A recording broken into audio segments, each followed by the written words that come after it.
During any given jump rope workout, unless I'm trying to jump for a certain period of time without making mistakes, I will take lots of breaks.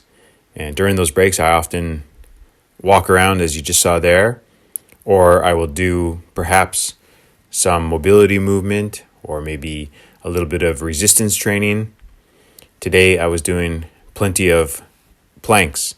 So here's the basic plank performed on the toes of both feet as well as the elbows of both arms.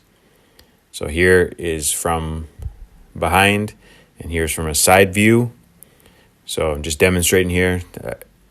Normally I would hold these planks for a little bit longer, and I will do some side planks as well, which I demonstrated in a recent video.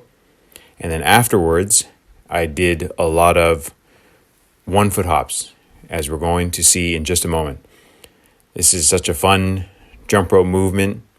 You perform a few hops on one leg and then the other leg. And here, I'm kind of moving around while I'm doing them.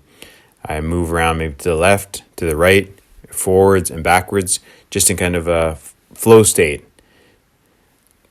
Moving around, making use of the jump rope mat, and just shifting my body weight from one leg to the other. So this is a really fun move, and what's great about it is the leg that is not performing the 1-foot hops. So right now my left leg is on the ground. That leg is doing the majority of the work, or all of the work in fact. The other leg is getting a momentary rest. So it's a great move to give one leg a rest. If your right leg is tired, for example, you could do a lot of 1-foot hops using your left leg. And then when your right leg recovers, you can start incorporating that more into your jump rope sets. So anytime one leg starts to feel a little bit tired, you can throw in some 1-foot hops or even the boxer skip.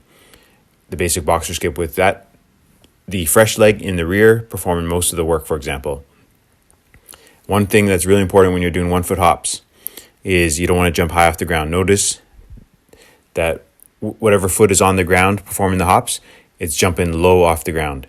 That's really important because when you're performing 1-foot hops, that leg is supporting your body weight.